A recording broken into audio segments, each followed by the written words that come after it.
welcome back to the channel. Well, we have some surprise content. You'll never guess where I'm at today.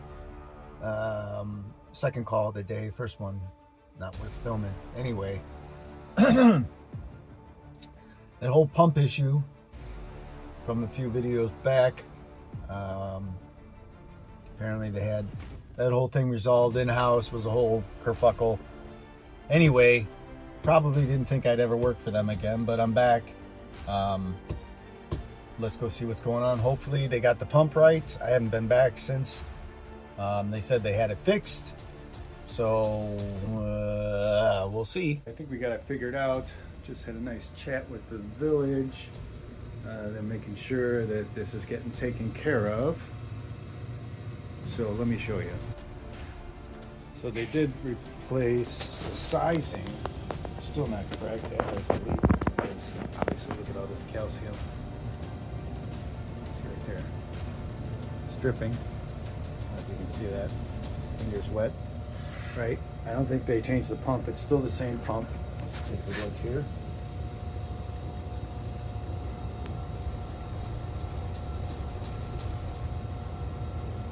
You can see they still got their clamp on there. They never fixed that.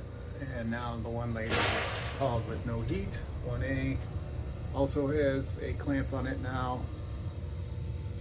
These heads are notoriously difficult to get, at least where we live. I might have one in my garage. If they do, I'll replace it. Otherwise, I'll have to put a different kind of style on there. I think the issue is, one, they got a, you can see that sensor right there, and that shuts off the boiler if it's actually warm outside. So if it's, like, say, set over 60 degrees outside, then the boiler can't turn on. We got that bypassed because they're notoriously, this one at least, so old, it's notoriously wrong. It shuts it off needlessly. Also, the issue, I believe, is that this is your thermostat, right? You got a relay on there for the pump. Let me back up here. All right. So this is an immersion thermostat. It goes into the boiler. Inside there's a probe, and that's what this controls right here. And then this turns the pump on and off through this relay here. And then you got a transformer for voltage. Yeah, I've never seen. You won't be able to find anything like this anymore, these kind of gas valves. Regulator. The pilots come in individually, they're not off the gas valve. They have their own individual feeds. It's pretty scary because the gas line comes right off here. So you could shut that main gas off and you're still going to have gas coming in, on the pilots at least. Not a huge deal, I guess, but still. It's old. It's an Acromatic. Let's say 860, 560, 560,000 input, 448,000 output. Somebody can do the math on how efficient that is. I'm guessing it's like 80%ish. No, 60%ish. So anyway, I believe the issue is they had this set to 160. Should be set to 180. 160's okay if you have like a high efficiency boiler and you just want to run it all the time, but these are not radiant. These are baseboard heats, which need to be at 180. And there's nothing in the concrete, so we don't have to worry about it cracking. Everything's up above. Yeah, just checking. With my phone, I have an infrared thermometer on the back of it on the new Pixel 10s. Shout out Pixel 10 owners. You can use it to check surface temperatures of things. So it's got a cast iron setting that I use. check the boiler and compare it, the cast iron pipe underneath this on the back side there. You can see there's a rip in it where I can get to the pipe. Otherwise it's all insulated. And I can check that temperature versus the set temperature. FYI, the gauge does work because now look at it, the temperature's way up. It was way down before. The pressure's a little scotch high. It's not bad.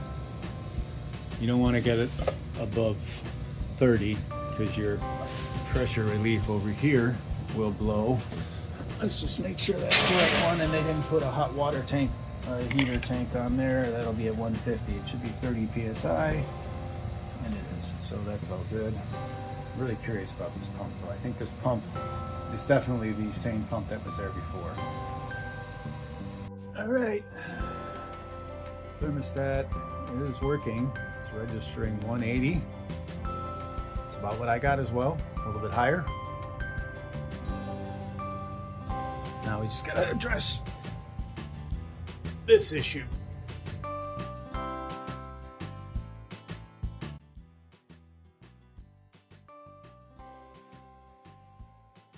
Well. Turns out it is the same pump. So, oh my Lord. She had told me that they had found a bigger pump and replaced it. And they didn't need my pump anymore, but that's the same pump. I just looked it up. That's the ones that can only push water up like 8 feet. So, you know, the fact that nobody else is complaining of no heat is kind of a freaking miracle at this point. She really needs to, oh, it just kicked on. They really need to update it, and they got a leak. They got all sorts of problems here. I don't know why she won't. They're gonna have to now, the village is involved, so justice for the tenants. All right, here's a new development. If you notice something, that says auto and manual. So this is like a manual override, right? This is when you go to auto, is where the thermostat is controlled by the tenant from the thermostat wire. Every single one of these is on manual. It means they have them all open all the time, which means this boiler is going to run continuously 24/7, 365. I double checked. There's 1, 2, 3, 4 transformers, right? Each one can do up to 3, and there's 12. So that transformer's dead, which is probably why they turned them all on, because they stopped working, so they just manually shut them all on. So they need to get that figured out as well. This is a nightmare, I swear. And the only reason I bet you they have it on manual is because they don't have the right pump. All right, I'm back at home. I just wanted to put a little quick finishing note on that. We're waiting for them to finish back. I'm gonna give them a quote through the plumber and see what they want to do. I don't think they're gonna have a choice. They're gonna have to replace that pump, upgrade the size of the piping, and probably replace a couple of those ohm valves along with the transformer that's dead. As soon as we get an answer, I will have another video for you. Like, comment, subscribe.